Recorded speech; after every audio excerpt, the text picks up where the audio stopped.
हाँ जी, तो इस बार की वीकली बाजार टॉक में इस हफ्ते हम बात करना चाहेंगे केबल एंड वायर सेक्टर के ऊपर। हम डिटेल में समझेंगे पूरे के पूरे सेक्टर को।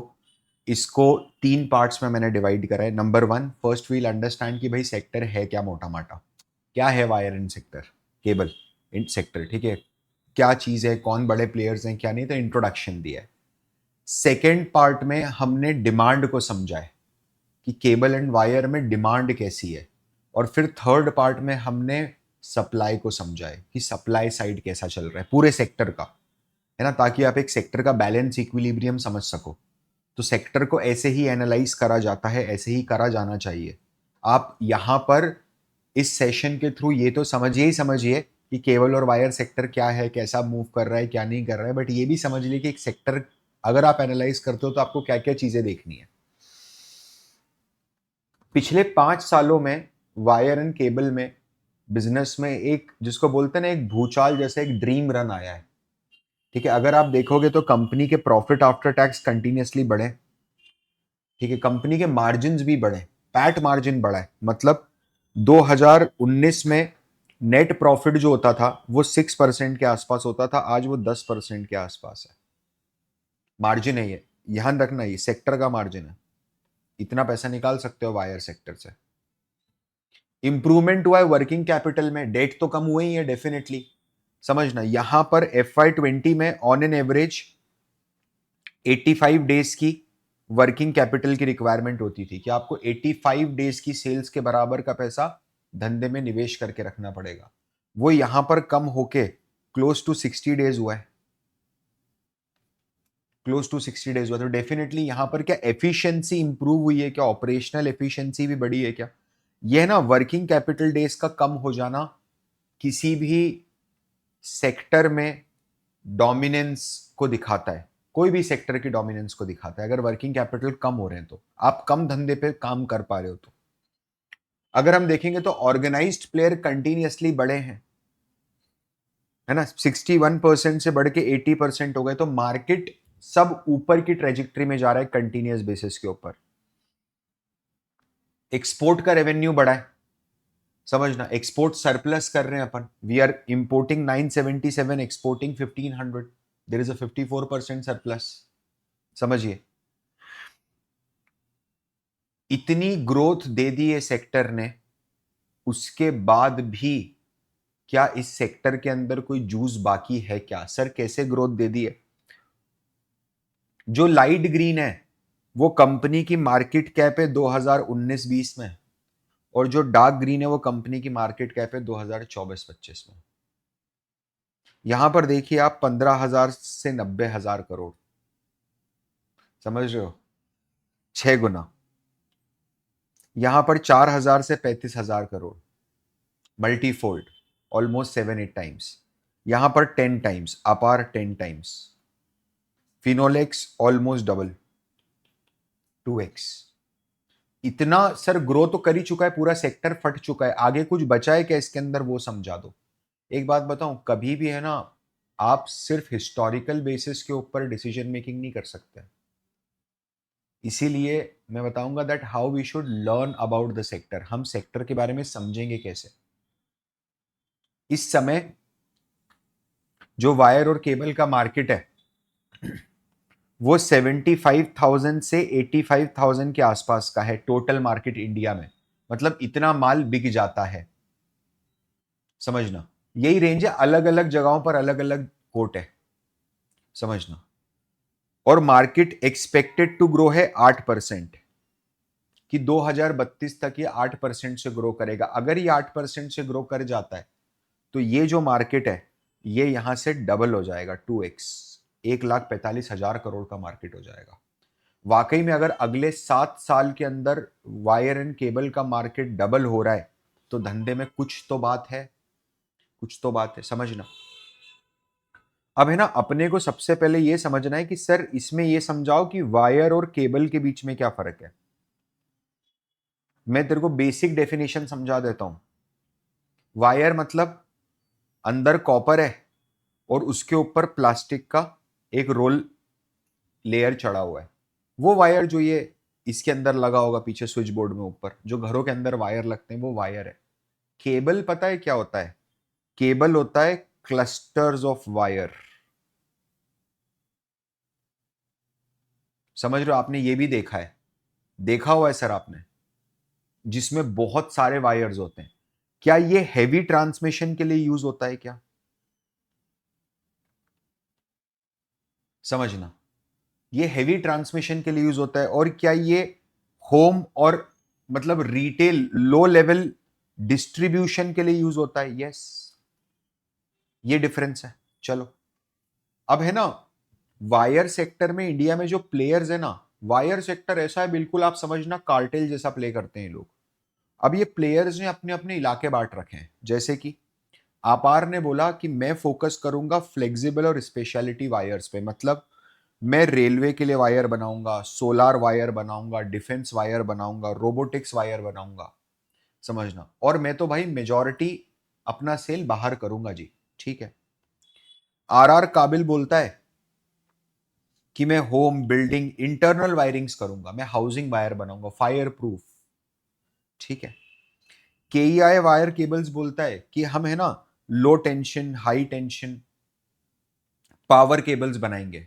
समझते हैं इसको आगे। केईसी बोलता है कि हम कंट्रोल इन इंस्ट्रूमेशंस के लिए, जो ऑटोमेशन के लिए लगता है ना, मैन्युफैक्चरिंग में जो वायरिंग की रिक्वायरमेंट होती है, मशीन्स में जो वायर लगते हैं, हम वो बनाएंगे। और फिनोलेक्स क्या बोलता है कि हम तो फाइबर केबल बनाएंगे जी।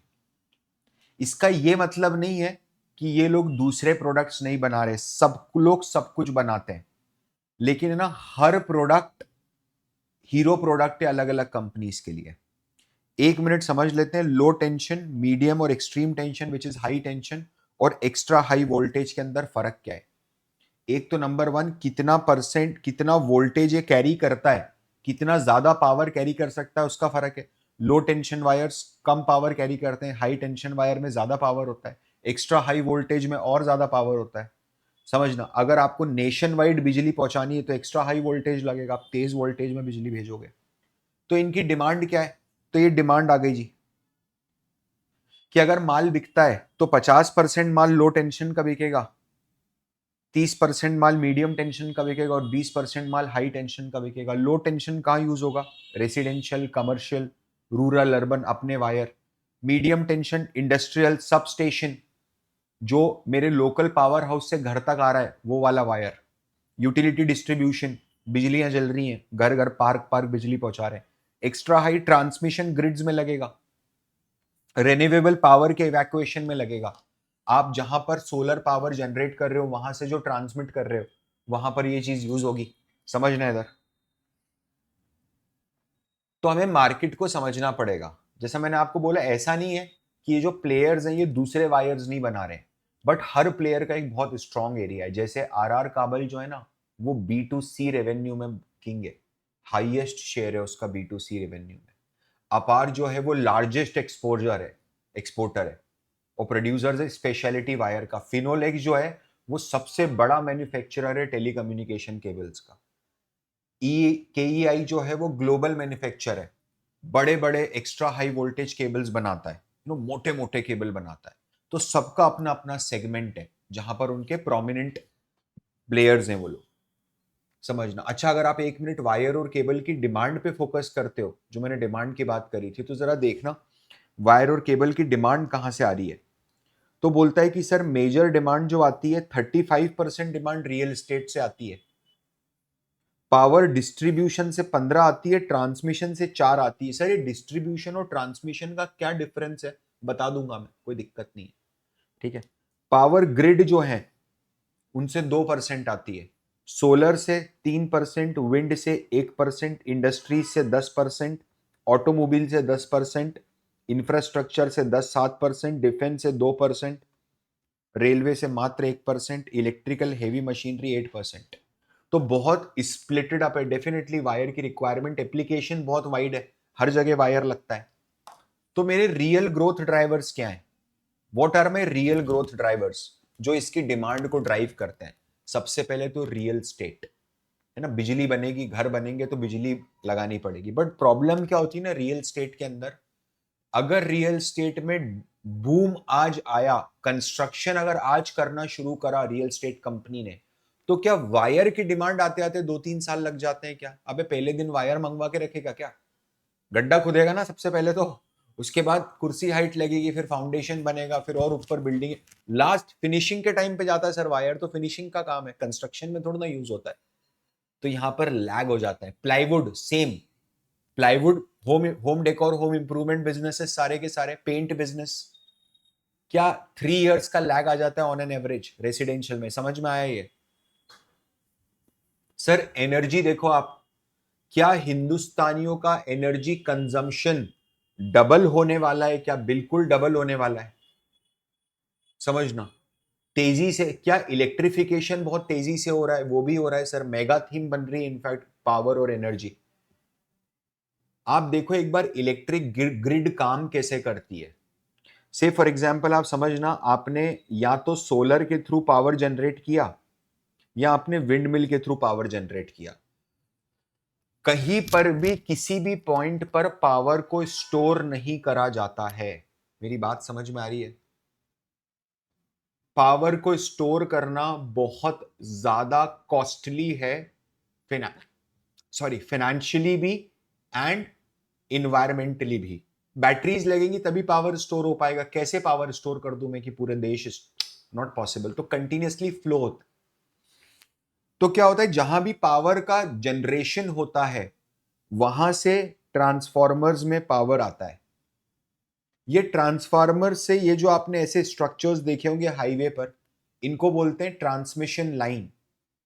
तो ट्रांसफार्मर से केबल्स के थ्रू ट्रांसमिशन लाइंस तक जाता है, फिर वहां से आपके लोकल पावर हाउस तक जाता है, जिसको बोला जाता है डिस्ट्रीब्यूशन सेंटर। और डिस्ट्रीब्यूशन का काम यह होता है कि वो अलग अलग घरों में पावर सप्लाई करता है। तो यहां समझना, ये high tension, high tension, high tension, high tension, high tension, ये वाला जो है ये मीडियम टेंशन है, सारे के सारे वायर्स। क्लियर है सब लोग? और घर के अंदर जो आप लगा रहे हो वो तो इंटरनल वायर्स है, लो टेंशन वायर्स है, बिल्कुल बेसिक वायर्स। क्या चीज समझ में आई? अब क्या होता है पता है, 3 अलग अलग प्लेयर्स काम करते हैं पावर इंडस्ट्री में। एक होता है पावर का producer, generator, NTPC, national thermal power corporation, समझना। एक होता है डिस्ट्रीब्यूटर, ट्रांसमीटर, पावर ट्रांसमिशन का काम है, पावर को एक जगह से दूसरी जगह पर लेके जाते हैं, समझना। Rural electrification corporation, REC, power transmit कर रही है, पावर डिस्ट्रीब्यूट कर रही है, समझना, इंफ्रास्ट्रक्चर रेडी करती है रूरल एरियाज के अंदर। और एक है डिस्ट्रीब्यूटर, जो पावर को मेन उसके टावर्स से घर घर डिस्ट्रीब्यूट करते हैं, सोफिस्टिकेटेड मैनर में, सिस्टमैटिक मैनर में। ये डिस्ट्रीब्यूटर्स हैं। कई बिजनेसेस ऐसे हैं जिनके पास पूरी सप्लाई चेन का कंट्रोल है, ये सप्लाई चेन हो गई पावर इंडस्ट्री की। कई बिजनेस ऐसे हैं जिनके पास पूरी सप्लाई चेन का कंट्रोल है, जैसे कि टाटा पावर, वो बनाता भी है पावर, वो ट्रांसमिट भी कर रहा है, वो डिस्ट्रीब्यूट भी कर रहा है। अडानी पावर बना भी रहा है, ट्रांसमिट भी कर रहा है, डिस्ट्रीब्यूट भी कर रहा है। आई होप आपको बेसिक क्लियर हो गया होगा, ठीक है। दूसरा ग्रोथ ड्राइवर सर, एनर्जी पे ही बात करो तो सर क्या एक्सपोर्ट एक बहुत बड़ा एरिया बचता है क्या? बहुत बड़ा एरिया बचता है, बताता हूं क्यों। लास्ट टू लास्ट ईयर जब रशिया यूक्रेन का वॉर हुआ, तो क्या रशिया ने पावर देने से मना कर दिया था क्या यूरोप को? यूरोप ठंड में अकड़ गया था बुरी तरीके से, है ना। उसके बाद क्या हुआ, यूरोप ने दुनिया को देखना शुरू करा, यूएस और यूरोप ने, कि यार कभी अगर अपने को बाहर से बिजली मंगानी पड़ी तो कहां से मंगाएंगे, समझ रहे हो। अपॉर्चुनिटी है इंडिया के लिए, बड़ी अपॉर्चुनिटी है। और एक बात बताऊं, Indian power companies, specially wire companies की बात कर रहे हैं अपन, तो वायर कंपनीज अगर एक्सपोर्ट करना शुरू कर देती हैं और तेजी से, तो वायर बनने में जो मेजॉरिटी खर्चा आता है ना, जैसे फॉर एग्जांपल अगर 100 रुपए का खर्चा है वायर बनाने में, तो उसमें है ना 50 से 60 रुपए का खर्चा कॉपर के लिए आता है, और कॉपर आता है इंडिया के बाहर से। तो अब होगा क्या पता है, लॉजिकल सोचना, आज क्या होता है जब इंडिया के बाहर से कॉपर आता है तो बिल डॉलर में आता है और मेरे को पेमेंट रुपए में करना पड़ता है, तो मेरे को एक रिस्क होता है कि यार डॉलर का रेट ऊपर चला जाएगा तो ज्यादा रुपया लग जाएगा। लेकिन अगर मैं एक्सपोर्ट करता हूं तो मेरे पास क्या कुछ रेवेन्यू भी देश के बाहर आ रहा है क्या? तो इस अकाउंट में देश के बाहर मैंने एक न्यूयॉर्क में अकाउंट खोला, वहां पर रेवेन्यू आ रहा है पूरा एक्सपोर्ट का, डॉलर्स में आ रहा है। और मेरे को कॉपर का पेमेंट करना है, वो बंदा भी से फॉर एग्जाम्पल लंदन में बैठा हुआ, उसको यूएसडी में पेमेंट करना है, तो क्या मैं डॉलर का लाइबिलिटी डॉलर से ही सेट ऑफ कर दूंगा? मेरा हेजिंग का रिक्वायरमेंट खत्म हो जाएगा। मेरी जो फॉरेक्स इनकम है वही हेजिंग की काम करेगी ऑटोमेटिकली। समझना, डोमेस्टिक एनर्जी अगर आप देखोगे तो क्या इंक्रीमेंटल पावर सप्लाई जो है, मतलब जो देश का जो अब अगला पावर सप्लाई आ रहा है, क्या वो डैम बनाने से आ रहा है? आपने देखा कोई नया डैम का कंस्ट्रक्शन चल रहा हो बड़े लेवल पे इंडिया में जिसकी बातें चल रही हो? बिल्कुल भी नहीं, है ना। क्या वो बड़े बड़े थर्मल पावर प्रोजेक्ट से आ रहा है? बिल्कुल भी नहीं, रेन्यूएबल सोर्स से आ रहा है sir. In fact sir solar plants बहुत ज्यादा लग रहे हैं, बड़े बड़े पार्क्स बन रहे हैं हाईवेज पे, है ना। लोगों 500-500 एकड़, 1,000 एकड़ जमीन पर सोलर प्लांट बना रहे हैं। समझना, विंड एनर्जी बन रही है। तो इन सब के लिए सर फ्रेश ग्रिड की रिक्वायरमेंट पड़ेगी सर। समझना, और क्या होता है, कभी भी अगर कोई भी सोलर पावर प्लांट लगाया जाता है, कोई भी जो केपेक्स होता है, तो आपको यह समझना पड़ेगा, अगर आप एक पावर प्लांट लगा रहे हो और उसमें 100 करोड़ का केपेक्स कर रहे हो,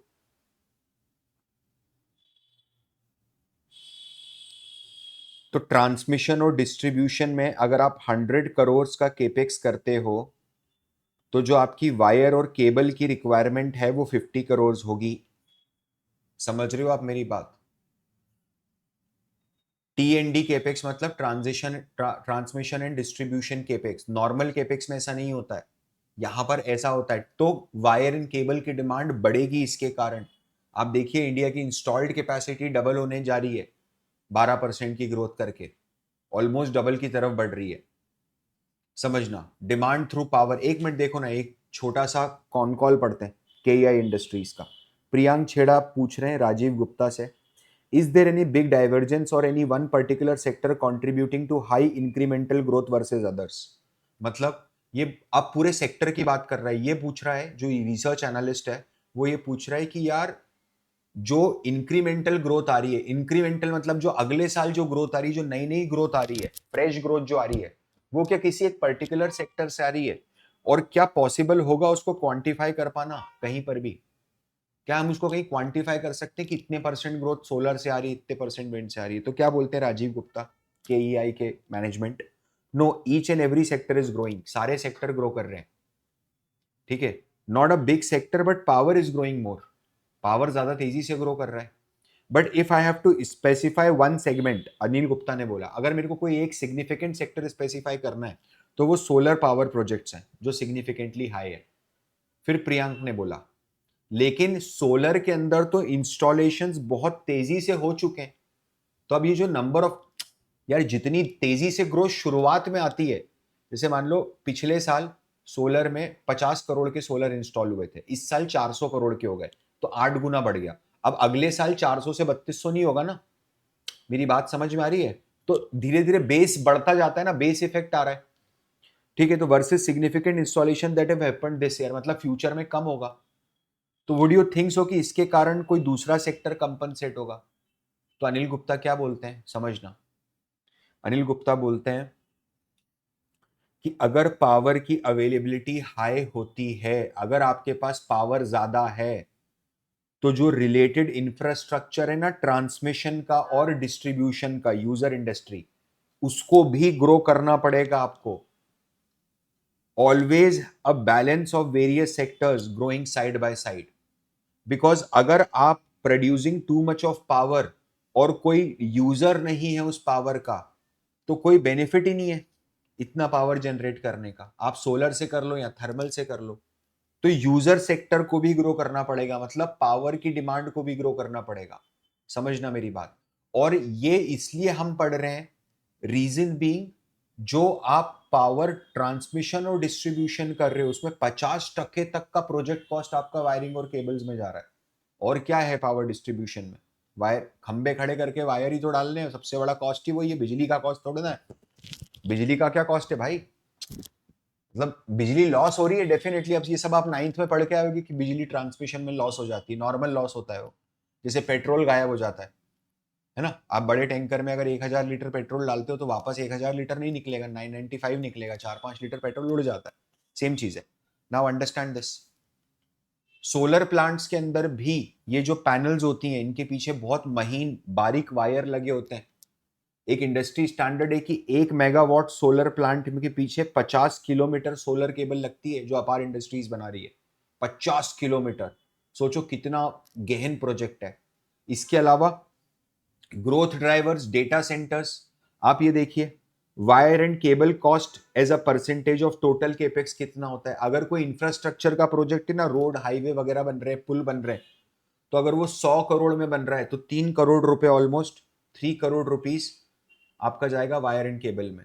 अगर डेटा सेंटर बन रहा है तो 100 करोड़ में से 10 करोड़ जाएगा वायर एंड केबल में। ऑप्टिकल केबल लगेगी, पावर केबल्स लगेंगी, समझना। ट्रांसमिशन और डिस्ट्रीब्यूशन है तो 15% के आसपास जा सकता है। यहां पर क्या कुछ गड़बड़ हुई थी क्या?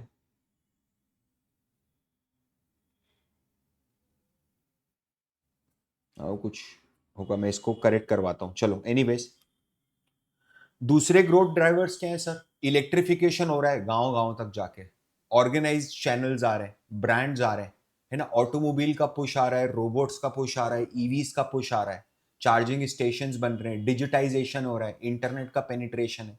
Basically net net consumer durables बढ़ गए, लोग डाइसन वाइसन वैक्यूम क्लीनर वगैरह खरीद रहे हैं, तो नेट नेट इलेक्ट्रिकल कंजम्पशंस बढ़ रहा है, समझना। जो पर्पस है ना डिमांड स्टडी करने का, वो यही है, ये समझना कि कौन से प्लेयर का होल्ड ज्यादा है। अगर आप पॉलीकैब को देखोगे तो पॉलीकैब कॉन्ट्रैक्चुअल रेवेन्यू से 6% कमाता है, फास्ट मूविंग इलेक्ट्रिकल गुड से 7% कमाता है, और 87% पैसा वायर और केबल से कमा रहा है, जिसमें भी 70% केबल, 30% वायर। के आई को देखोगे तो stainless steel wire 3%। All these things, मेरे को ब्रेकअप मिला ना, मैंने ब्रेकअप करा। हेवल्स देखा तो लाइटिंग से 8% पैसा आ रहा है, वायर से 33% आ रहा है। It's not a pure wire company, है ना। ये चीज समझ में ना, हेवल्स प्योर वायर कंपनी नहीं है। अपार में देखोगे तो अपार तो अलग ही है, केबल से 22 है, स्पेशलिटी ऑयल ल्यूब्रिकेंट बिजनेस भी है, और कंडक्टर्स का बिजनेस भी है, समझिए। एक कैरेक्टरिस्टिक समझना जरा वायर कंपनी का। क्या होता है ना, कोई भी वायर कंपनी होती है तो क्या एक कॉन्ट्रैक्चुअल बिजनेस होता है उसका। कोई रियल स्टेट कंपनी किसी रियल स्टेट में भी लगा रही है, हीरन अंदानी जी कोई कॉम्प्लेक्स बना रहे हैं, है ना, तो क्या किसी बड़ी वायर कंपनी के साथ कॉन्ट्रैक्ट होगा ना कि हमको इतने सारे वायर चाहिए, तो क्या एक क्वालिटी स्टैंडर्ड रखा जाता है क्या? वायर्स के केस में रखा जाता है हमेशा। एक्सपोर्ट करोगे तो, मेरा बोलने का मतलब ये है कि वायर एंड केबल कंपनीज के लिए बहुत ज्यादा इंपॉर्टेंट हो जाता है क्वालिटी को मेंटेन करना, एंड इसीलिए वो आउटसोर्सिंग पे ज्यादा रिलाई ना करते हुए इन हाउस मैन्युफैक्चरिंग करते हैं।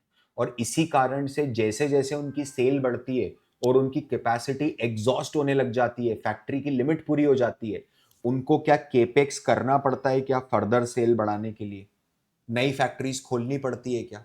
अब आप अगर समझोगे ना, केबल और वायर जो है वो ऑलमोस्ट 1.5 से 2 टाइम्स ऑफ जीडीपी देता है। मतलब जीडीपी की ग्रोथ अगर 6% है तो केबल और वायर इंडस्ट्री की ग्रोथ 9% होगी। कोई भी कंपनी अगर रिटेल में अपना शेयर बड़ा करना चाहती है तो उसको बहुत बड़ा पैसा एड में खर्च करना पड़ेगा। आर केबल, फायर प्रूफ केबल, समझ रहे हो? देखते हो एड्स आते हैं इसके।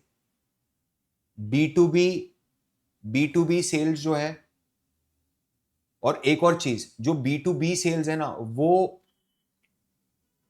कॉन्ट्रैक्चुअल बेसिस पे होती है। अब इतना स्टिकीनेस होती है, इतनी अप्रूवल्स लगती हैं कि वायर कंपनी, केबल कंपनी को बदलना है ना तो बहुत झंझट का काम है, तो बहुत स्टिकी बिजनेस है, समझ लो। आपको एक बार कस्टमर मिल गया, वो लंबे समय तक आपके साथ टिका रहेगा। कोई कंपनी के साथ आपका इंपैनलमेंट हो गया, किसी रियल एस्टेट कंपनी के साथ इंपैनलमेंट हो गया, तो डिमांड साइड तो अच्छी लग रही है चीजें, थोड़ा सप्लाई साइड स्टडी करते हैं। मतलब केपेक्स को स्टडी करते हैं, बिजनेस को स्टडी करते हैं। केपेक्स का बिजनेस है ये पूरा ना। बार बार ऐसा होता है कि आपको नई नई फैक्ट्रीज, नई नई मशीन्स लानी पड़ती है, और बार बार आप ओवर कैपेसिटी हो जाती है। मतलब पहले फॉर एग्जांपल आप 100 मीटर्स बनाने की कैपेसिटी थी, आप 80 बना रहे थे, तो 80 से आप 100 पहुंच गए, ये फुल्ली कैपेसिटी यूटिलाइजेशन है। आपने क्या करा, दो नई और फैक्ट्री खोल दी, तो अब आपका 300 मीटर हो गया, तो अब ये ओवर कैपेसिटी पे चल रहे हो ना। पुअर यूटिलाइजेशन है ना, प्रॉफिटेबिलिटी हिट होती है। समझना, प्रॉफिट्स ऐसे दिख सकते हैं, क्या दिख सकते हैं, अगले 5 सालों के लिए पूरी इंडस्ट्री ने तिजोरी खोल दी।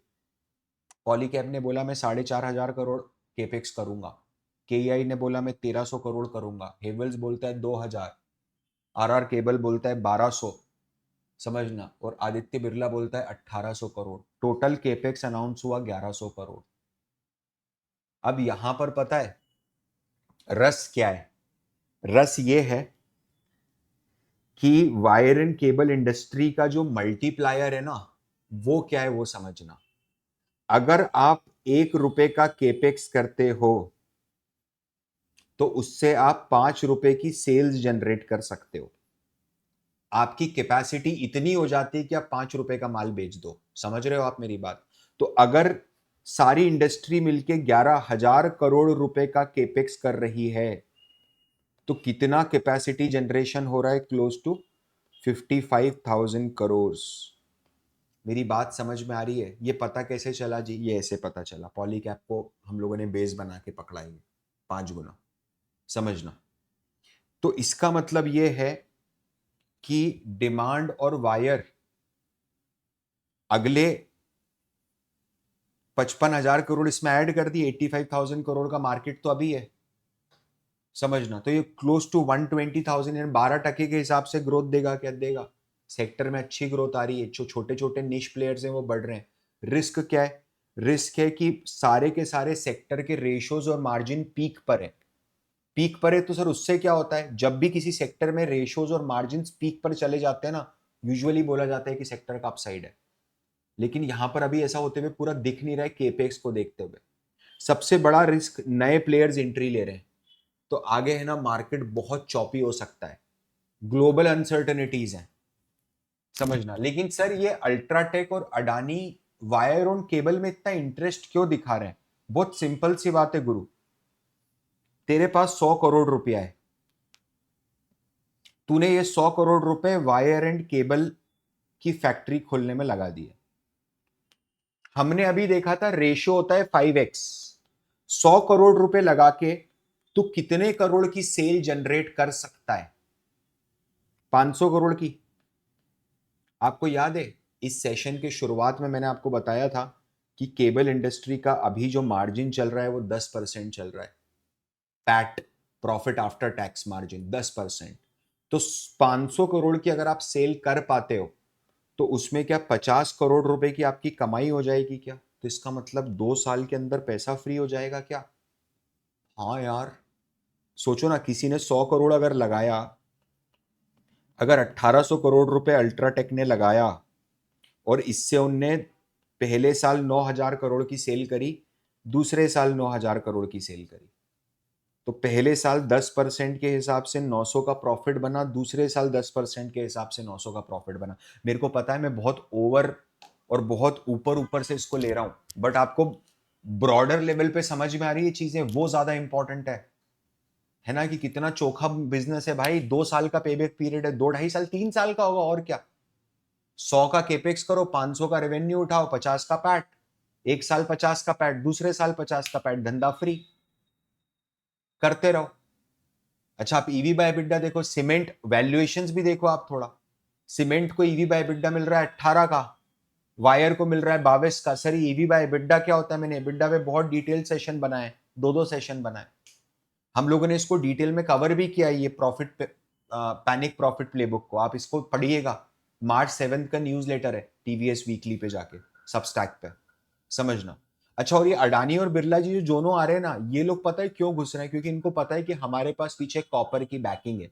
सर समझा नहीं, कॉपर की बैकिंग है मतलब अल्ट्राटेक के पास हिंडाल्को है, अब होम कंपनी, अब ग्रुप बिजनेस जो कॉपर में डील करता है, कॉपर बनाता है, और अडानी जी की भी एक सब्सिडरी है कच्छ कॉपर, तो इनसे पूरा रॉ मटेरियल आ जाएगा।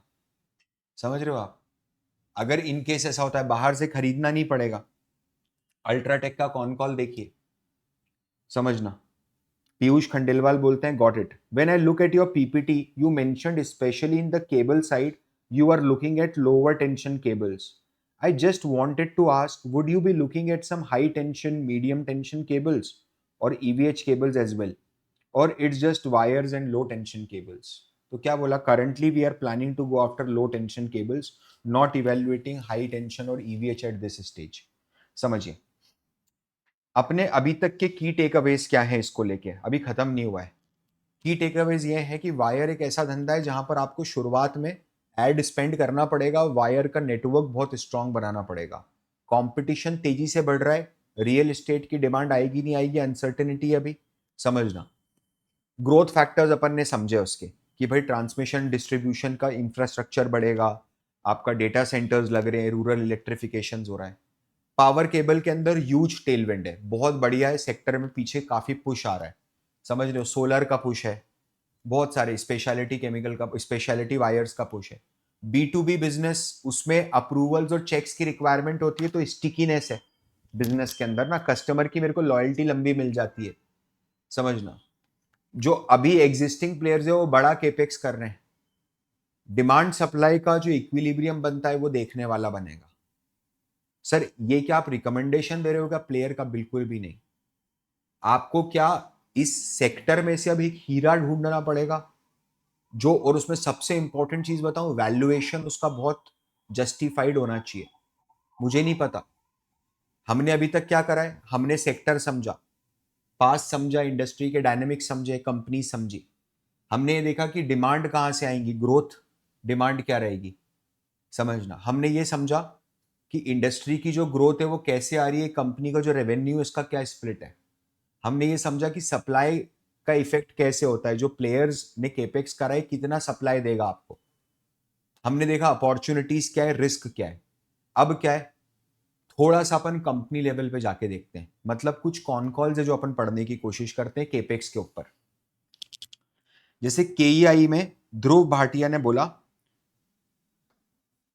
second question I have is slightly more industry wide one. You have some very aggressive competitors talking about large capex to enter into the sector in next 2 to 3 years.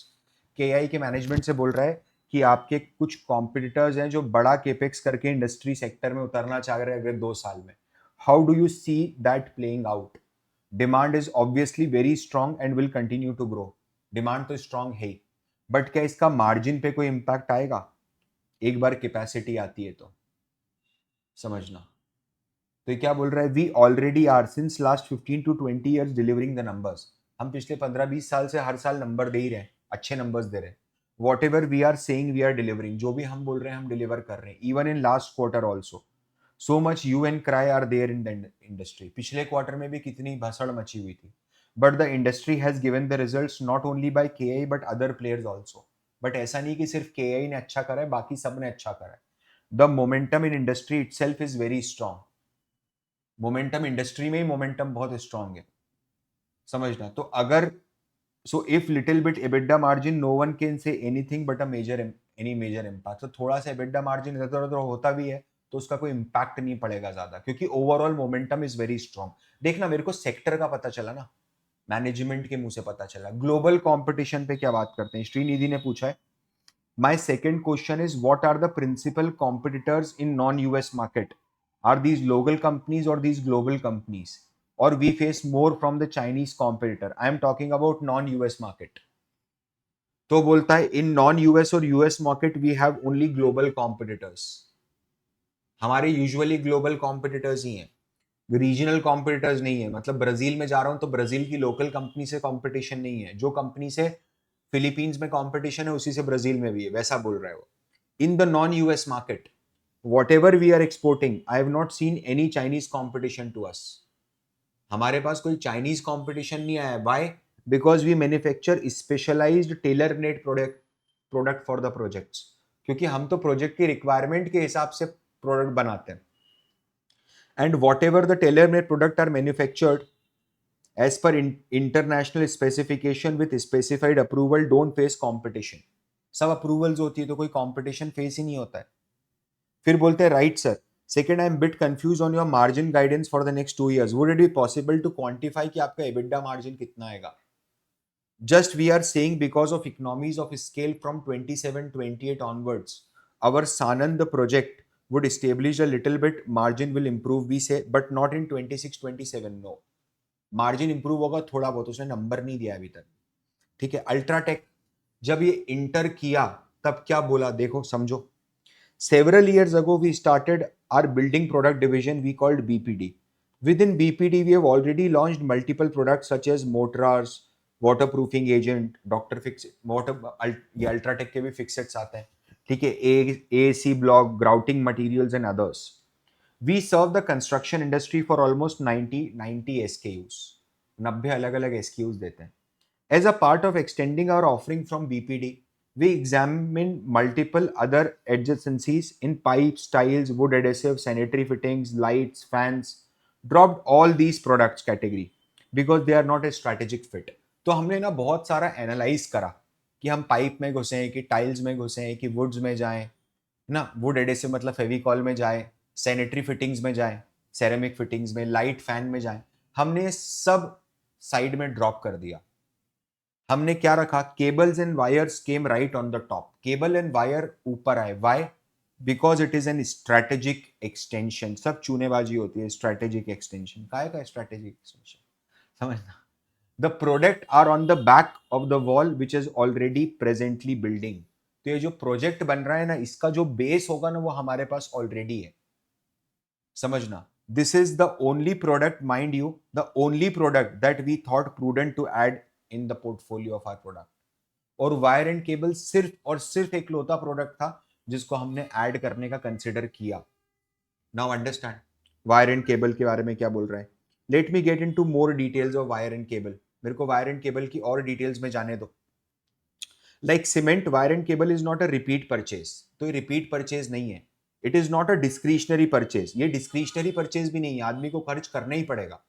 समझ रहे हो. 85% of the wire market is covered by residential market.